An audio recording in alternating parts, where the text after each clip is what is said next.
제가 제 아내랑 데이트할 때 주로 이 강변역에 있는 테크노마트에서 데이트를 많이 했습니다. 제 아내의 집은 데이트할 때 경기도 부천이었고, 제가 살던 집은 강변역에서 두 정거장 가면 있는 건대 입구역이었습니다. 제가 항상은 아니고 제 아내를 처음 만나고 데이트를 하고 이제 저녁에 집에다 데려다 준다고 하니까 제 아내가 데려다 주지 말라는 거예요. 왜냐 그랬더니 제가 제 아내를 집에다 데려다 주고 저 혼자 집으로 이렇게 오는 거를 자기는 도저히 마음 아파서 못 보겠다는 거예요. 그래서 몇 번 제가 데려다 준다고 해도 절대로 못 데려다 주게 하더라고요. 그래서 그러면 뭐 나야 뭐 좋지. 그러고서는 안 데려다 주고 항상 그 강변역 테크노마트에서 데이트를 했습니다. 왜냐하면 거기 가면은 뭐 극장도 있고, 그리고 지하에는 서점도 있었고, 또 잠실 야구장까지도 전철역으로 두어 정거장만 가면 금방 야구장에 갈 수 있으니까 거기가 참 좋았어요. 그리고 여차하면 한강변에 내려가가지고 한강에서 데이트할 수도 있었고 좋았습니다. 그래서 테크노마트 하면은 뭐 아내한테는 어떨지 모르겠는데 저한테는 굉장히 기억에 좋은 그런 장소예요. 그런데 몇 년 전에 이 강변역 테크노마트가 굉장히 뉴스에 크게 한번 보도된 적이 있습니다. 왜냐하면 이 강변역에 있는 그 테크노마트가 39층인데 갑자기 막 흔들리는 그런 현상이 일어나가지고 큰 소동이 벌어진 거예요. 갑자기 건물이 막 흔들리니까 그 안에 있던 사람들이 막 지진이 난 줄 알고 막 건물 밖으로 막 뛰쳐나온 거예요. 그래가지고 이 건물이 도대체 왜 그런가, 뭐 지진이 나거나 그러진 않았으니까 안전진단을 하기 위해서 3일 동안 강제로 그 사무실에서 일하는 사람, 또 그 밑에 이제 영업점에서 일하는 사람들 3일 동안 무조건 쉬게 하고 안전진단을 했는데 기가 막힌 결과가 나왔습니다. 그 결과가 뭐냐, 왜 건물이 흔들렸느냐, 그 39층 건물 중에 12층에 헬스장이 있는데 그 헬스장에서 20명 정도가 동시에 태보라는, 태권도하고 에어로빅을 이렇게 결합한 태보라는 운동을 하면서 집단으로 쿵 하고 뛰니까 그것 때문에 그 39층 건물, 그 큰 건물이 흔들렸다라는 진단이 나왔습니다. 그래가지고 그 건물이 흔들린 것도 기가 막힌데 왜 흔들렸느냐, 그 진단을 내린 게 더 기가 막혀가지고 뉴스에서 한참 했던 적이 있습니다. 그리고 그렇게 진단이 나오고 나서도 너무 엉터리 같으니까 사람들이 그 테크노마트에 들어가기를 좀 꺼려한다는 그런 뉴스를 본 적이 있어요. 그리고 저도 그날 이후로 테크노마트는 가지를 않습니다. 여러분들 건물이 흔들린 거, 그거는 뭐 평생 가야 한번 있을까 말까 그런 일이지만 우리 인생에도 때로는 우리가 생각하지 못했던 이런 흔들림 현상이 일어날 때가 있습니다. 갑자기 건강에 이상이 생겨서 인생 자체가 심하게 흔들립니다. 심하게 흔들립니다. 제가 갑자기 심장에 이상이 생겨가지고 주일날 오후에 예배 다 마치고 성경 공부를 가르치려고 이렇게 들어갔는데 막 숨이 잘 안 쉬어지고 이 숨가쁜 게 이게 진정이 안 되고, 그래가지고 물을 몇 번씩이나 마셨는데도 그게 진정이 안 돼서 이렇게 성경 공부를 하다가 잠시만요 하고 이랬더니 성도들이 갑자기 목사님 안색이 너무 안 좋으니까 오늘은 성경 공부할 게 아니고 목사님 빨리 병원 가보시라고. 제가 웬만하면 다른 때 같으면 아니라고 괜찮다고 할 텐데 이게 도대체 진정이 안 돼가지고 그럼 오늘만 좀 봐달라고 하고 집으로 갔는데 집에 문을 열고 들어가자마자 갑자기 구토가 나오고 그러더라고요. 그래가지고 응급차를 불러가지고 응급차를 기다려서 이 차를 타고 이 응급실로 갔어요. 정말 급할 때는 여러분들 응급차를 기다리는 것보다 그냥 내가 운전해서 가는 게 더 빠르더라고요. 응급차 기다리는 동안 가겠더라고요. 어쨌든 응급실로 갔어요. 응급실에 가는 동안 저는 그냥 뭐 별거 아니라고 생각했거든요. 왜냐하면 응급차에 타서 그랬는지 안심이 좀 되더라고요. 그런데 제 아내는 그때 오만 가지 생각이 다 들었대요. 그러고 나서 이제 수술하러 들어가가지고 의사랑 같이 이런저런 얘기를 하는데 의사가 그러는 거예요. 당신 선생님 조금만 늦었으면 지금 저하고 이렇게 얘기할 수 없었을 거예요. 이런 얘기를 하는데 그때야 저도 야, 내가 이거 건강 신경 쓰지 않으면 큰일 나겠구나. 애들 넷이나 줄줄줄줄 나눴는데 이거 큰일 나겠구나 하는 생각이 드는 거예요. 어느 날 갑자기 건강에 이상이 생기면 인생 자체가 흔들리는 거예요. 내 인생만 흔들리는 게 아니고 그 건강에 이상이 생긴 그 사람 때문에 그 사람과 관련된 모든 사람들, 가족들까지도 전부 다 흔들리더라고요. 또 가정 안에 뜻하지 않던 심각한 갈등이 생기면 그것도 마찬가지로 인생 자체가 심하게 흔들립니다. 부부가 갈등이 생기면 부부만 그 갈등 때문에 문제가 생기는 거 그게 아니더라고요. 결혼은 가정과 가정이 하는 거더라고요. 그래서 이 부부가 갈등이 생기면 가정과 가정이 갈등이 생기는 거예요. 또 아이들도 얼마나 눈치를 보는지 몰라요. 아이들도 막 심하게 흔들리게 되는 거예요. 졸제 사업에 문제가 생겨서 인생 자체가 흔들리는 사람들 얼마나 많습니까? 이럴 때 사람들은 누구나 정말 심각한 불안을 경험하게 됩니다. 그런데 이런 인생의 흔들림은 우리 그리스도인들에게도 예외 없이 일어납니다. 이런 인생의 흔들림이 우리 그리스도인들에게 나타날 때 그 양상이 전부 다 저마다 다릅니다. 어떤 분들은 믿음 때문에 우리의 인생이 흔들릴 때 그 믿음이 약화되거나 아니면 믿음을 아예 떠나버리는 분들도 있어요. 어떻게 하나님이 나한테 이럴 수 있어 하면서 아예 믿음 자체를 떠나버리는 사람들도 많이 봤어요. 그런데 결국에는 그런 분들 나중에 하나님 앞에 돌아오더라고요. 옛날 목사님들이 뭐라고 표현을 했냐면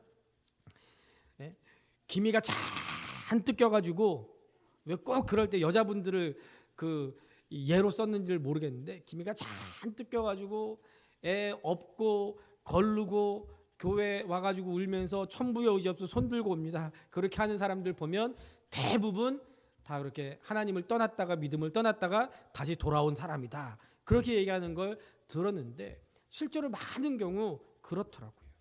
그런데 또 어떤 분들은 이런 인생의 흔들림이 있을 때 믿음 자체 흔들리는 게 아니라 오히려 믿음을 더 굳게 붙잡으면서 믿음으로 이겨나가는 그런 분들도 있습니다.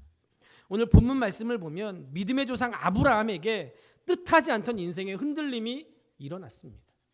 오늘 성경 본문 말씀에는 아직도 아브라함이 되기 전이었기 때문에 아브람입니다. 그리고 사라도 사라가 아니라 사레라고 표현되어 있지만 우리가 편의상 아브람, 사레 이렇게 부르지 않고 아브라함, 사라라고 그렇게 그냥 부르도록 하겠습니다.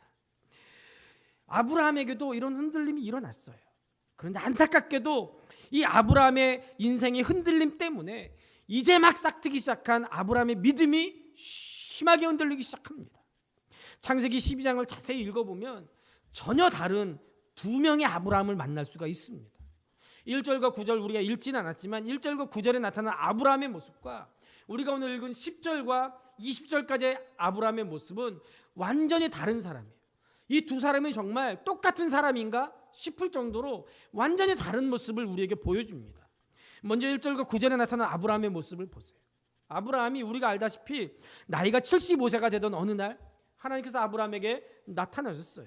그리고는 갑자기 아브라함에게 다짜고짜 너 이민 가 그러시는 거예요. 요즘 말로 하면 너 이민 가라 그렇게 말씀하시는 거예요. 왜 이민을 가야 되는지, 그럼 어디로 가야 되는지 그런 구체적인 내용도 가르쳐 주시지 않고 그냥 밑도 끝도 없이 너 거기서 떠나서 이사가 그러시는 거예요.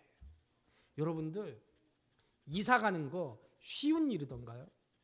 물론 요즘에는 뭐 포장이사가 있어가지고 쉽다고 하지만 포장이사 해봐도 결국에 마지막에 집을 정리하고 그러는 것은 그 집주인의 몫이에요. 그래서 이사하는 게 쉬운 일이 아니더라고요. 이사하기 전에도 포장이사 한다고 하지만 이사하기 전에도 챙길 게 얼마나 많은지 물론 제가 챙기는 건 아니고 아내가 챙기지만 힘들더라고요. 신경 쓸 일이 한두 개가 아니에요. 그런데 이민을 가는 거예요. 이민을 간다고 한번 생각해 보세요. 네? 많은 분들이 제 부모님이 미국에 계시다고 하니까 제가 목사 안수 받고 조금 시간이 지나면 미국에 가서 공부하고 아마 미국에서 목회할 거다. 그렇게 생각하는 분들이 많았어요. 그런데 저는 그럴 때마다 단칼에 잘랐어요. 나 미국 절대로 안 가요. 왜요?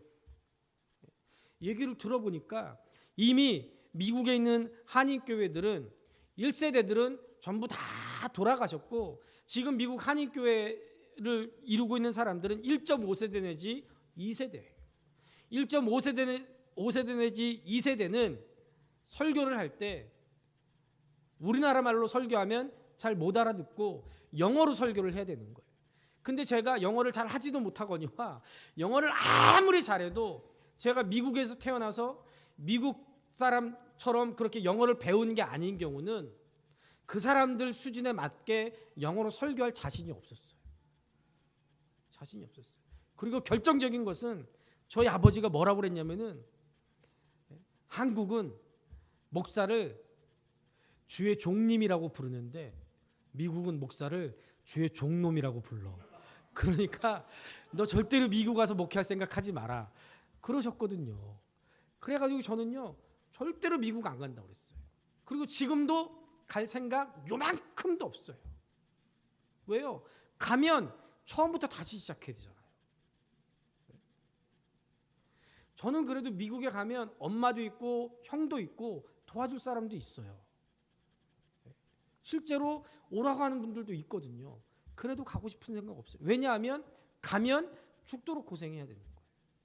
지금도 그런데 아브라함 이때 자기가 태어나서 조상 대대로 살던 그 공동체를 떠나가지고 다른 곳으로 간다는 거, 게다가 어디로 가야 될지 모르는 그곳으로 가야 된다는 거, 아무것도 보장되지 않은 그런 일이었습니다. 그런데 하나님께서 아브라함에게 지금 그걸 요구하고 계시는 거예요. 게다가 그냥 이민만 가라고 말씀하시는 게 아니잖아요. 본토, 친척, 아비집을 떠나서 가족까지 떠나라는 거예요. 완전히 떠나라는 거예요. 그러면서 아브라함에게 내가 너에게 큰 민족을 이루게 해주겠고 네 이름을 창대하게 해줄 거야. 이런 뜬구름 잡는 소리만 하나님께서 해주신 거예요. 그런데 보세요. 아브라함이 이 말씀을 믿고 이민길에 나섭니다. 이민 가방을 쌌어요. 75년 동안 나름대로 기반을 닦고 살아온 정든 고향을 버리고 그냥 그 동네 계속 살았으면 아브라함 살아가는데 전혀 문제 없었을 거예요. 그런데 이민 가방 싸가지고 그 정든 고향 버리고 그 나이에 이민을 간다는 일 결코 쉬운 일이 아니었습니다. 더더욱이 아무런 보장도 없이 또 목적도 없이 지역도 모른 채 이민을 떠난다는 거 정말 무모한 일 중에 무모한 일일 거예요. 그런데 아브라함은 하나님을 믿고 그 명령에 순종해서 이민길을 떠납니다. 이거 정말 믿음의 조상다운 그런 모습이에요. 그런데 오늘 본문에 나타난 아브라함의 모습을 보세요. 그렇게 믿음이 있었던 이 아브라함이 하나님의 인도하신 대로 가나안 땅에 왔는데 기근이 들었다고 하나님께서 인도해 주신 그 약속의 땅 가나안을 등지고 애굽으로 내려가 버립니다. 하나님께 묻지도 않고 하나님의 인도하심도 없이 그저 자기가 살아보겠다고 약속의 땅을 도망치듯이 떠나버렸어요. 그리고 애굽에서 또 바로의 눈에 나지 않게 잔꾀를 부립니다. 자기 살아보겠다고 자기 아내를 누이라고 거짓말을 해요. 요즘으로 말하면 자기 아내를 그냥 자기 살겠다고 팔아버린 거예요. 바로에게 아내를 뺏기고도 아무런 조치를 취하지 않는 정말 무능하고 나약하고 치사한 그런 남편의 모습을 우리에게 보여줍니다. 정말 실망스러운 모습이에요. 어떻게 믿음의 조상이라고 하는 아브라함이 이럴 수가 있을까? 그 대단한 믿음, 하나님의 말씀 붙들고 자기 본토 친척 아비집을 떠났던 그 대단한 믿음 어디로 갔습니까? 애굽으로 내려가는 동안 아브라함의 행보에는 어디에도 하나님을 믿는 믿음이 보이지 않습니다. 애굽에서 아내를 뺏기는 동안 하나님의 약속을 믿는 그 믿음 보이지 않습니다. 아브라함은 우리가 알다시피 대단한 믿음의 소유자였어요. 그런데 그 믿음이 지금 심하게 흔들리고 있는 거예요. 인생이 흔들릴 때 그 믿음마저도 심하게 흔들리고 있는 겁니다. 그런데 이것은 아브라함만의 이야기는 아니에요. 우리에게도 흔히 일어날 수 있는 그런 일입니다. 아니, 이미 너무 보편적으로 일어나고 있는 그런 일입니다. 그래서 성경에서 이 이야기를 다루고 있는 거예요. 아브라함이 믿음의 조상이라면, 그래서 아브라함을 통해서 예수 그리스도를 땅에 보내셔서 우리가 아브라함의 자손으로 하나님께 삼아 주실 거라면 좀 이렇게 부끄럽고 창피한 얘기는 하나님이 성경에서 좀 빼주면 좋잖아요. 그러면 우리가 야, 역시 아브라함은 믿음 대단한 사람이야. 아무리 어렵고 힘든 일이 있어도 절대로 하나님을 배반하지 않고 정말 믿음대로 살았어.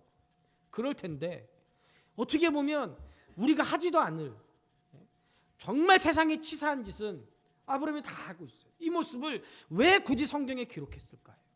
왜냐하면 이런 일들이 양상은 다르지만, 모양은 다르지만 지금 우리에게도 이런 일들이 일어나고 있기 때문에 하나님께서 아브라함을 통해서 우리에게 교훈하시기 위해서 이런 부끄러운 얘기들 전부 다 기록해 놓으신 거예요.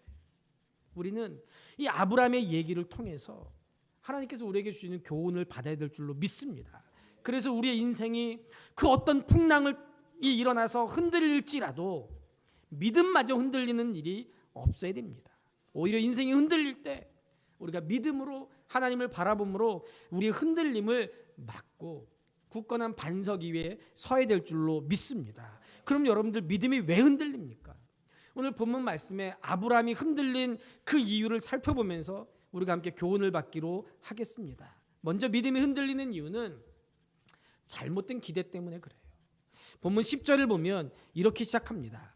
그 땅에 기근이 들었으므로. 여기서 그 땅이 어디예요?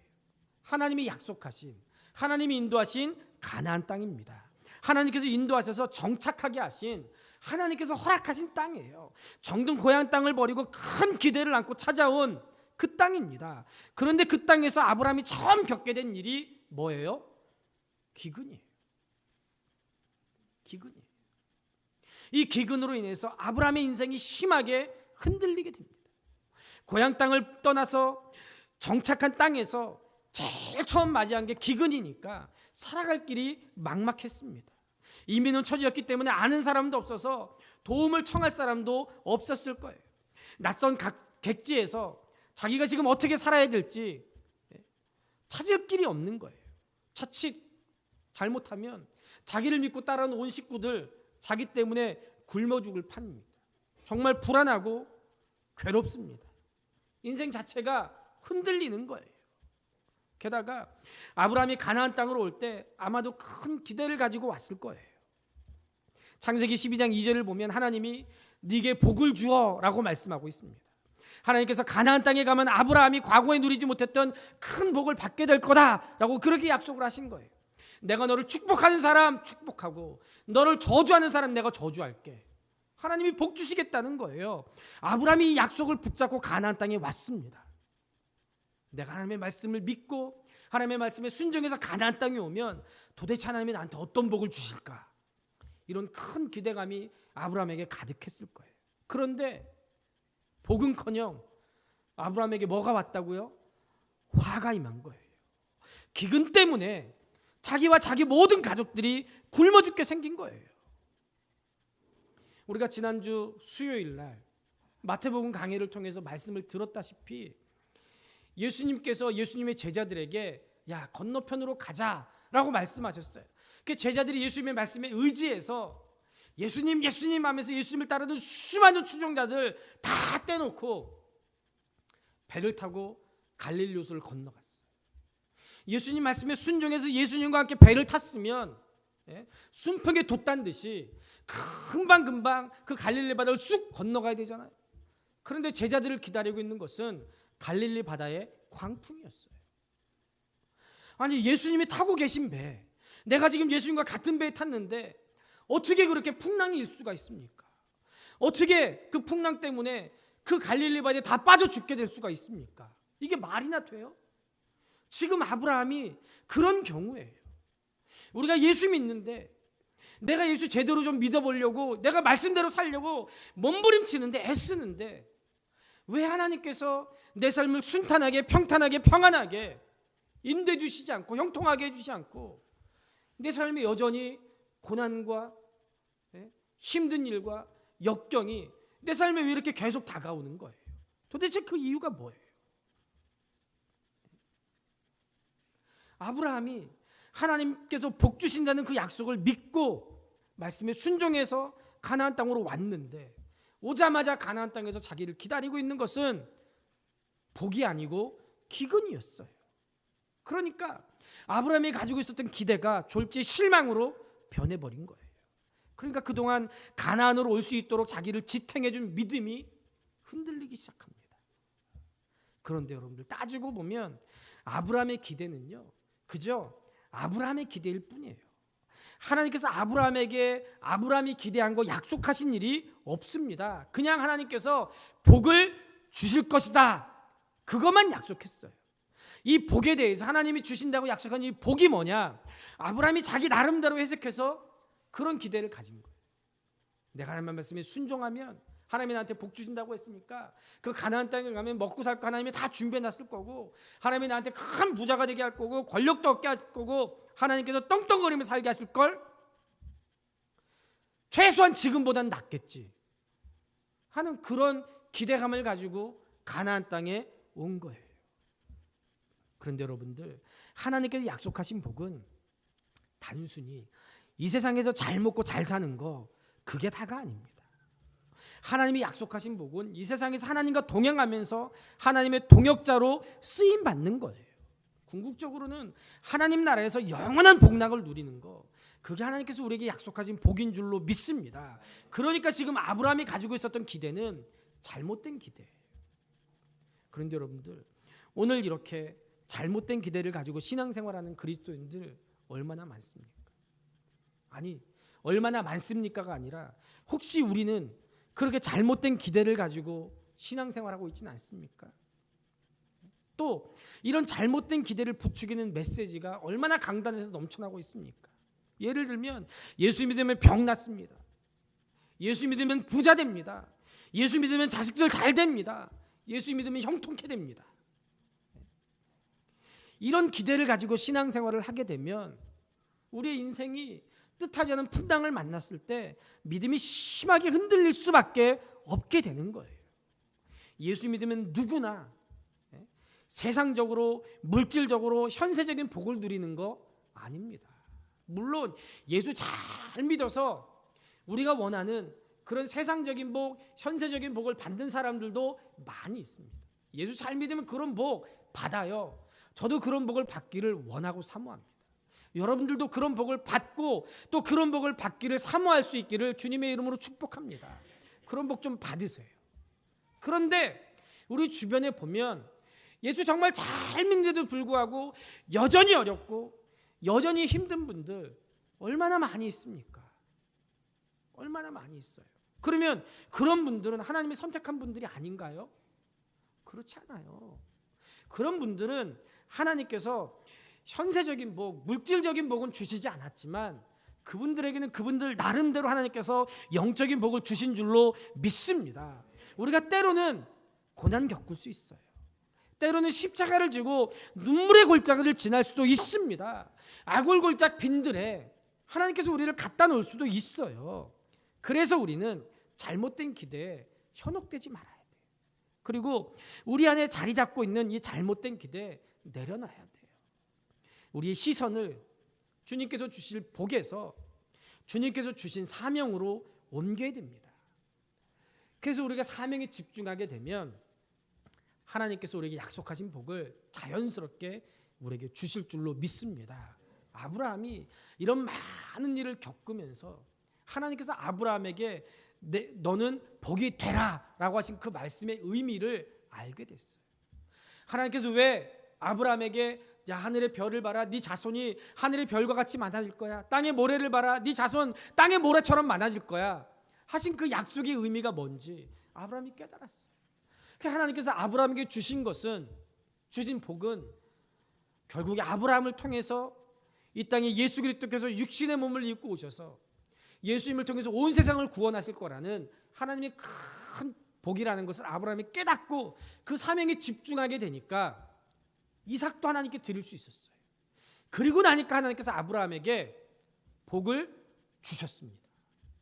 아브라함이 큰 부자가 됐어요. 여러분들 사명에 집중하세요. 복 주시옵소서 그게 아니고 하나님 내게 주신 사명 감당하게 해주시옵소서 할 때 하나님께서 우리에게 복을 자연스럽게 주실 줄로 믿습니다. 두 번째, 아브라함은 인내가 부족했어요. 본문 10절을 보면 이렇게 기록하고 있습니다. 이는 그 땅의 기근이 심하였습니다. 아브라함이 가나안 땅을 등지고 애굽으로 내려가게 된 직접적인 원인에 대한 말씀입니다. 한마디로 가나안 땅에 일어난 기근을 견디지 못했기 때문에 애굽으로 내려갔다는 거예요. 여러분들 여기서 한 가지 깊이 생각해 봐야 될 것이 있어요. 왜 하필이면 아브라함이 가나안 땅에 들어갔을 때 기근이 일어났을까요? 왜 아브라함이 기근으로 고생할 때 하나님께서 아무런 도움도 주지 않으셨을까요? 이 기근은 하나님의 시험입니다. 아브라함이 애굽으로 내려간 점에 대해서 하나님께서 아무런 책망도 하지 않고 계세요. 하나님께서 가나안 땅으로 인도하셨는데 아브라함이 기근이라는 인생의 풍랑 앞에서 견디지 못하고 애굽으로 내려간 거예요. 그러면 당연히 하나님께서 책망하시고 아브라함 애굽으로 내려가지 못하게 막으셨어야 돼요. 그런데 이 점에 대해서 아무런 말씀도 하지 않습니다. 하나님께서 아브라함이 이 기근에 대해서 어떻게 대처하는 것을 보시려고 아브라함에게 지금 기근을 주시는 거예요. 우리가 지난주에 주일 오후 예배를 마치고 제자 훈련을 하면서 큐티 나눔을 했어요. 그런데 공교롭게도 큐티 나눔하는 그 본문이 예수님이 제자들과 함께 갈릴리 바다를 갈 때 풍랑을 만난 그 본문이었어요. 우리가 수요일 날 나눈 말씀은 마태복음의 본문인데 큐티 본문은 마가복음에 기록된 그 사건이었어요. 그 본문을 가지고 이제 나누는데 김동락 집사님이 그런 얘기를 하더라고요. 말씀을 묵상하는 가운데 예수님이 이렇게 풍랑이 일고 제자들이 이렇게 쌩 난리를 치는데 정말 예수님이 잠에서 깨지 않고 주무시고 계셨을까? 어떻게 예수님이 그 상황에서 주무실 수 있었을까? 그런 궁금점이 들었다는 거예요. 보통 대부분은 많은 분들이 이 본문을 이렇게 해석해요. 그냥 예수님이 너무 피곤했기 때문에 그렇게 풍랑이 일어도 모르고 주무실 정도로 예수님이 너무 사역이 많아서 너무 피곤하셨다. 저도 그냥 그 본문을 볼 때 그냥 쓱 그렇게 지나갔는데 김동락 집사는 그런 의문을 가진 거예요. 그러면서 제가 물어봤어요. 그러면 집사님이 내린 결론이 뭐예요? 집사님이 깨달은 건 뭐예요? 그랬더니 김동락 집사가 그러더라고요. 아마도 예수님께서 어떤 목적이 있기 때문에 주무신 척하지 않았을까? 그럼 그 목적이 뭐예요? 예수님이 하나님이심을 제자들에게 보여주시기 위해서 제자들이 어떻게 하나 실눈 뜨고 보고 계시지 않았을까요? 그러더라고요. 그런 것 같죠. 그래서 제가 수요일 날 설교 때 그렇게 했어요. 제가 김동혁 집사의 그 큐티를 조금 표절을 했어요. 맞아, 그렇지, 그랬을 수 있어.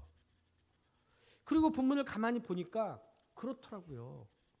그 본문은 제자들에게 예수님이 누구신지를 가르쳐 주시기 위한 그런 사건이었거든요. 그 제자들이 뭐라고 고백해요? 저가 누구기에 바람과 바다도 순종하는가? 제자들이 그때까지는 예수님이 누구신지 정확하게 알지 못하지만 어쨌든 야, 저분 도대체 누구야? 뭐 하는 사람이야? 우리랑 다른 건 분명해 하면서 예수님이 누구신지 조금씩 알고 있는 거예요. 그러니까 예수님께서 의도하신 거예요. 오늘 본문도 똑같아요.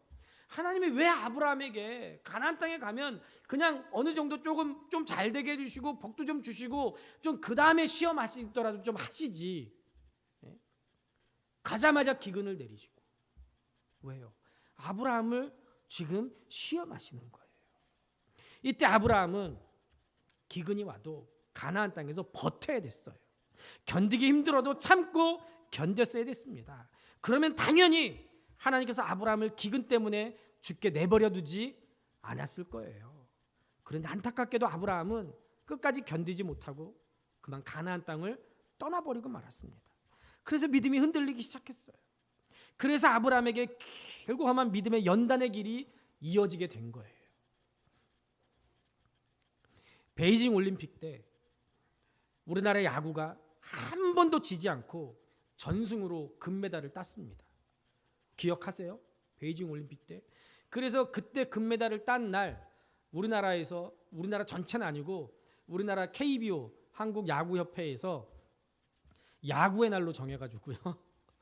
지금도 매년 기념하는지 모르겠는데 야구의 날로 정했어요. 그래서 그날은 야구장 입장료 좀 깎아주고 어린애들은 무료로 입장시켜주고 막 그러기도 하고 그랬거든요. 근데 그때 금메달을 딴 선수 중에 이종욱이라는 선수가 있어요. 지금은 나이가 들어서 국가대표를 은퇴했는데 이 친구가, 이종욱이 지금도 소속팀에서 여전히 주전으로 뛰는 굉장히 잘하는 선수입니다. 얼마나 열심히 하는지 몰라요. 정말 잘해요. 국가대표를 뽑기만 하면, 국가대표 은퇴하기 전에, 나이가 들어서 은퇴하기 전까지는 언제든지 외야 한 자리는 이 이종욱 선수가 국가대표 맡아서 했어요.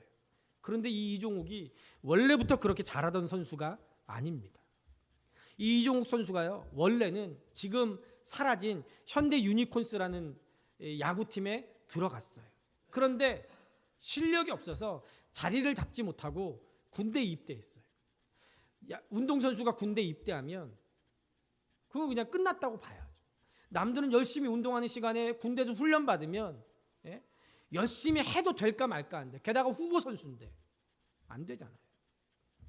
그래서 군대 입대하고 나서 얼마 있다가 현대 유니콘스에서 필요 없는 선수라고 분류가 돼서 야구팀에서 쫓겨났어요. 군대 제대하고 나서 불러주는 팀이 없어서 말 그대로 실업자가 될 수밖에 없는 그런 상황 속에서도 이종욱이 좌절하지 않고 절망하지 않고 포기하지 않았습니다. 누군가가 자기를 불러주면 바로 달려갈 수 있도록 훈련을 게을리하지 않았대요. 어떻게 그렇게 할 수 있었을까? 나 같으면 다른 일 찾아봤을 텐데. 근데 대단한 것 같아요. 그리고 열심히 훈련을 할 때 두산 베어스, 이종국의 친구인 손시현이라는 선수가 있었는데, 이 손시현이라는 친구도 야구를 잘하지 못해가지고 두산 베어스의 연습생으로 겨우 입단을 했다가 열심히 노력해가지고 두산 베어스의 주전 선수가 된 친구가 있어요. 그 친구가 구단에다가 내 친구 중에 이종욱이라는 애가 있는데 정말 열심히 하는 애니까 이 친구 한 번만 좀 봐주세요 하고 요청을 했대요. 그래가지고 두산 베어스에서 그럼 한번 오라고 해라 하고 봤더니 정말 미친 듯이 죽을 듯이 열심히 하는 거예요. 그러니까 야, 그러면 너 정식 선수는 아니지만 일단 연습생으로 우리 팀에 와가지고 우리 팀에서 연습해. 그래가지고 두산 베어스에 들어갔어요. 연습생으로. 그리고 정말 이번이 마지막 기회라고 생각하고 모든 걸 다 불태우고 최선을 다해서 열심히 연습했습니다. 그리고 쫓겨난 그 다음에 두산 베어스의 주전 외야수가 돼서 3할 타율 하고요, 도루왕을 거머쥐었어요. 완전히 끝장난 선수였다가 포기하지 않고 인내하면서 아무도 알아주지 않는데 정말 최선을 다해서 열심히 하니까 우리나라의 정말 최고의 스타급 선수가 된 거예요. 절망할 수밖에 없는 상황 속에서도 포기하지 않고 끝까지 인내하면서 최선을 다하니까 지금은 대한민국을 대표하는 그런 야구 선수가 됐습니다. 지금도 그 친구를 보면 얼마나 열심히 하는지 몰라요. 얼마나 열심히 하는지 몰라요. 여러분들, 이것은 신앙생활에도 그대로 적용됩니다. 우리 인생이 흔들림이 일어날 때 포기하거나 물러서지 마십시오. 끈기 있게 믿음으로 버텨야 됩니다. 그리고 참고 또 참으며 견뎌야 됩니다. 그러면 하나님의 역사가 시작될 줄로 믿습니다. 인생을 살다 보면 다 내던져 버리고 싶을 때가 얼마나 많이 있습니까? 모든 걸 그냥 끝내고 싶어질 때도 있습니다. 그런데 거기서 포기하면 안 됩니다. 물러서면 안 됩니다. 아직 하나님의 본격적인 역사가 시작되지 않았어요. 조금만 더 기도하면, 조금만 더 인내하면, 조금만 더 버티면 이제 하나님의 때가 되는데 그때를 참지 못하고 되돌아서고, 그때를 참지 못하고 좌절하고, 그때를 참지 못하고 넘어지는 사람들, 주저앉는 사람들 얼마나 많습니까? 우리 하나님은 지금도 일하고 계십니다. 아직 하나님의 때가 되지 않았을 뿐이에요. 하나님은 반드시 우리를 도우시는 줄로 믿습니다. 조금 더 끈기 있게 버티세요. 조금 더 이를 악물고 참아보세요. 마지막 세 번째로, 아브라함은 두려움을 이기지 못했기 때문에 흔들렸습니다. 12절을 보면 이렇게 기록합니다. 애굽 사람이 그대를 볼 때 이르기를 이는 그의 아내라 하여 나는 죽이고 그대를 살리리니. 아브라함이 가나안을 떠나서 애굽으로 내려갈 때 한 가지 두려움이 밀려들었어요. 아브라함의 생각에 사라가 너무 미인인 것이 염려가 됐던 겁니다. 결혼한 지 꽤 됐는데도 아직 눈에서 눈꺼풀이 벗겨지지 않은 거예요. 저 같았나 봐요. 이럴 때 좀 크게 웃으셔야 돼요. 아브라함이 애굽 사람들이 미인을 바로에게 바치고 큰 상을 받으려고 한다는 것을 알고 있었습니다. 그래서 애굽 사람들이 자기 아내 사라를 볼 때 바로에게 바치고 상 받을 생각을 할 것 같은 그런 걱정이 생겼어요.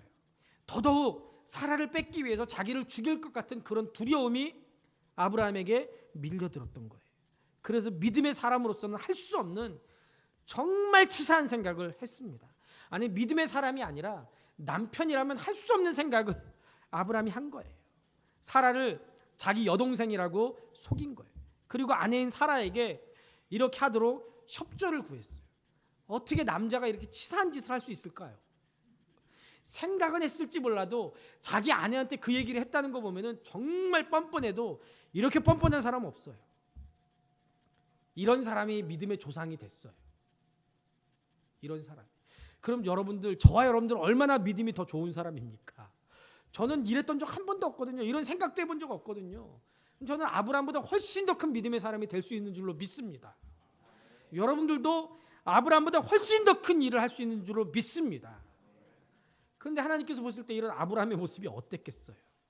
아내 사라는 그래요, 그럼 그렇게 합시다 말은 그렇게 했겠지만 아내 사라는 남편을 볼 때 어땠겠습니까? 아유, 저 쫌생이 저거, 아유, 저 내가 말은 못하고 내가, 아유, 내가 진짜 그래, 내가 한번 너 살려준다 이러지 않았겠어요? 그리고 그 이후에 아브라함과 사라의 관계가 어땠겠어요? 아브라함이요, 그 이후에 보면 사라한테 휘둘려요. 그죠? 사라가 아이 못 나니까 아브라함에게 내 여종 하갈을 당신이 좀 취하시오 하니까 아브라함이 알겠어. 그리고 사라 말에 절대 순종합니다.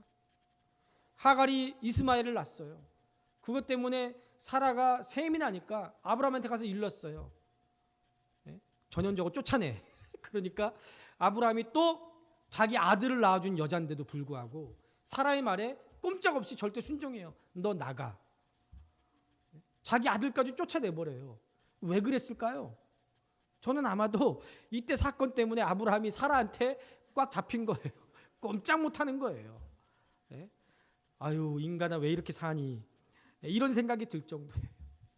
그러니 아브라함, 하나님이 볼 때, 사라가 볼 때 어땠겠어요? 믿음이 심하게 흔들리는 모습입니다. 옛날 어느 나라의 왕이 그 내부가 수천 수만 개의 거울로 만들어진 궁전을 짓도록 명령했고 신하들이 여러 달에 걸쳐서 마침내 그런 궁전을 만들었습니다. 수천 수만 개의 거울로 장식된 궁전이 이제 내일 아침에 왕이 첫 발을 들여놓기만 하면 그 왕궁이 이제 사용이 되는 거예요. 그런데 이 궁전이 오픈되기 하루 전날 밤에 우연히 떠돌이 개 한 마리가 뒷문을 통해서 텅 빈 궁전 안으로 들어왔어요. 그런데 이 떠돌이 개가 궁전 안에 들어오고 나서 깜짝 놀랐어요. 그 안이 온통 거울로 되다 보니까 개가 딱 들어갔더니 수천 수만 마리의 개가 자기를 이렇게 쳐다보고 있는 거예요. 그래가지고 흠칫 놀래가지고 뒤로 이렇게 물러섰는데 이렇게 물러서니까 자기를 쳐다보는 개들도 어때요? 같이 뒤로 물러서는 거예요. 그래가지고 개가 두려움과 불안함 때문에 짖기 시작했어요. 개가 큰 소리로 짖는 거는요, 두렵기 때문에 짖는 거예요. 여러분들 큰 개가 짖는 거 보셨어요? 큰 개는 짖어봐야 몽 하고 한번 짖고 말아요. 왜냐하면요, 자신감이 있거든요. 그런데 작은 개는 어떻게 짖어요? 이렇게 짖죠. 왜요? 나 무서워요 하는 표현이에요. 지금 이 개가 무서워가지고 와와와와 하고 짖었더니 수천 수만 마리의 개가 같이 와와와와 하고 같이 짖기 시작했습니다. 그러니까 개가 안 되겠다 싶어가지고 정말 자기 인생의 가장 가장 무서운 표정을 짓고서는 으르렁 대면서 위협을 했더니 또 수만 마리의 개가 똑같이 무서운 표정을 지으면서 으르렁 대면서 그 개를 위협하는 거예요. 밤새 이 개가 수만 마리의 개와 싸웠어요. 그리고 그 다음날 아침이 돼서 왕이 그 궁전 문을 열고 들어섰을 때 떠돌이 개가 그만 죽어 있었어요. 왜 죽었을까요? 두려움에 지쳐서 견디다 못해서 죽은 거예요. 근데 그 죽은 표정을 보니까 세상에 가장 고통스러운 얼굴을 하고 죽어 있더라는 거예요.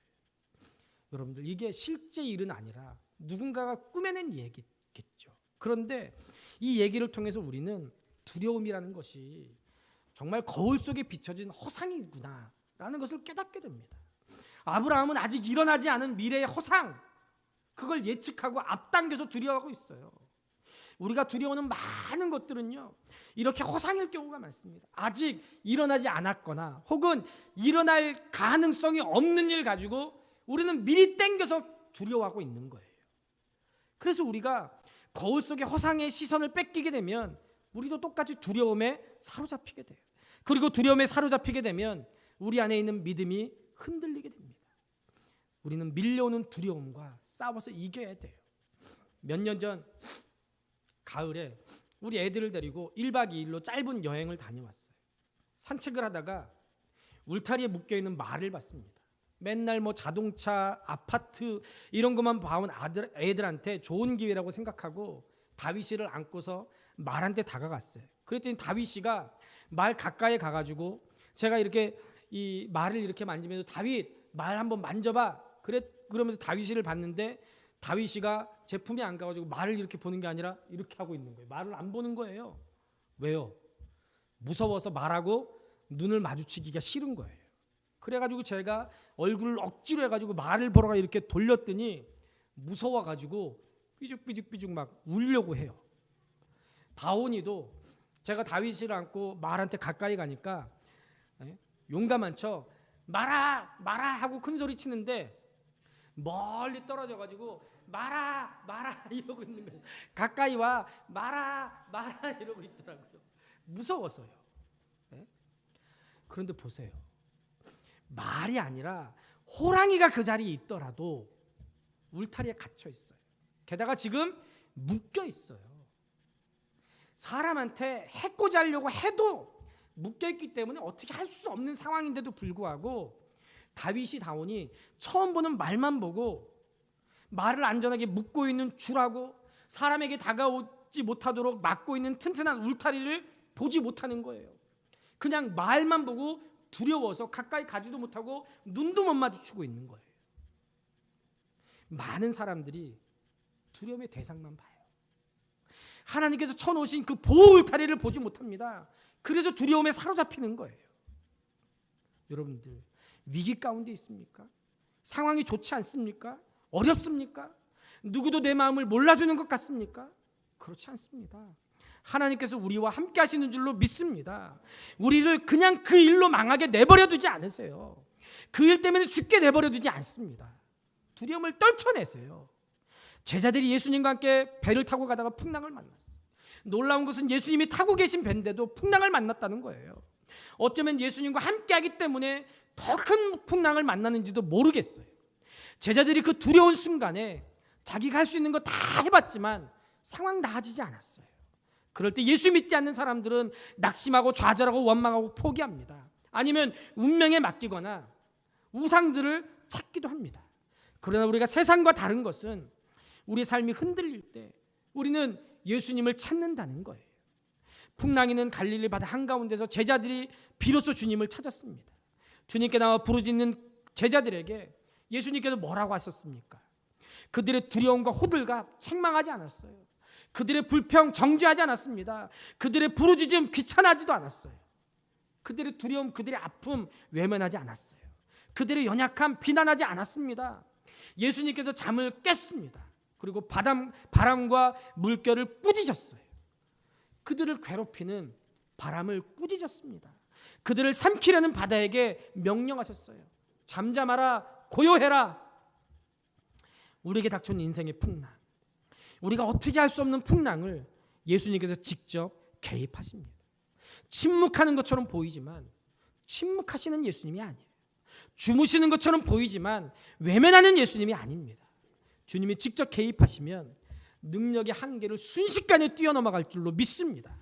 천지 만물을 만드신 하나님이 직접 개입하시니까 홍해가 갈라졌습니다. 요단강이 갈라졌습니다. 여리고성이 무너지는 역사가 일어났습니다. 풍랑 가운데 침묵하는 것은 하나님이 계시지 않는다는 것이 아니고 기다리라는 신호예요. 인내하라는 신호입니다. 한두 번 해보고 1년은 해보다가 안 되면 쉽게 포기하는데 포기하지 마십시오. 아브라함은 아들 이삭을 낳기까지 하나님의 약속을 받고 25년을 기다렸습니다. 모세는 민족의 지도자로 서기까지 왕궁에 있었던 40년 빼고 광야에서 40년이나 훈련받았습니다. 애굽에서 이스라엘 백성을 해방되기까지 400년을 기다렸습니다. 하나님의 때가 있습니다. 우리 하나님의 때를 기다려야 돼요. 예수님은 제자들에게 너희 믿음이 어디 있느냐라고 말씀하십니다.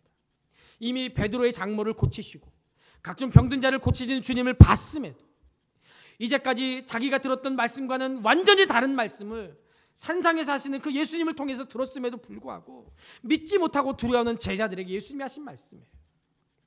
풍랑이 일지만 주님과 함께 있음을 잊어버린 제자들에게 예수님이 너희 믿음이 어디 있느냐라고 말씀합니다.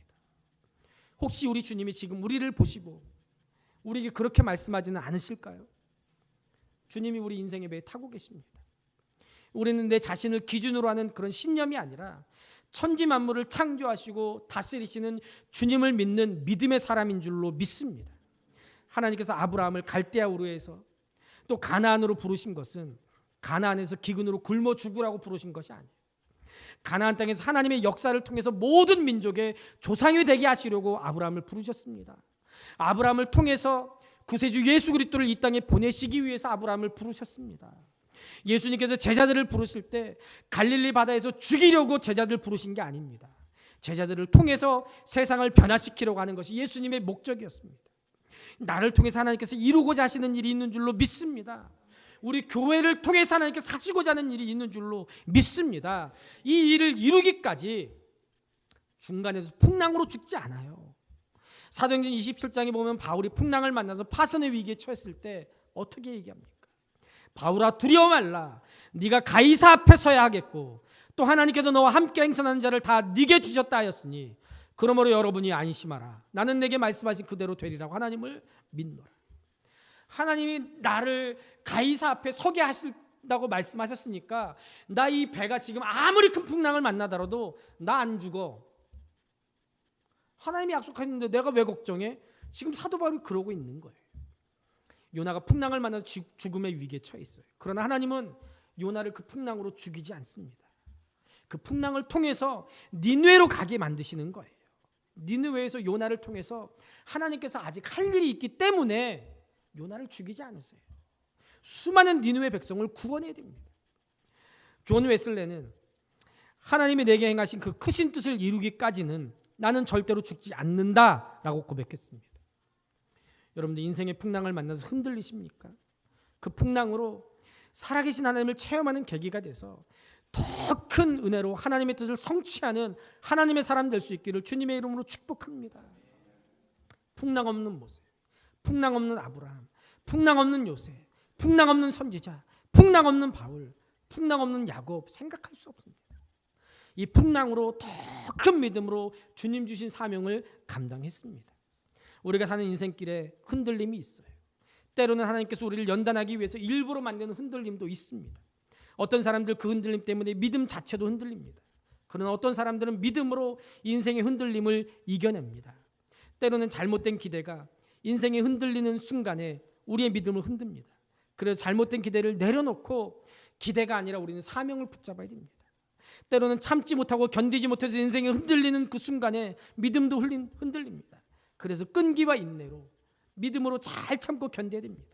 때로는 두려움 때문에 인생이 흔들리는 순간에 믿음도 흔들립니다. 그래서 우리가 믿음으로 두려움을 물리쳐야 됩니다. 우리는 믿음의 사람입니다. 믿음으로 우리 인생이 흔들릴 때 승리하는 여러분들 될 수 있기를 우리 주님의 이름으로 축복합니다.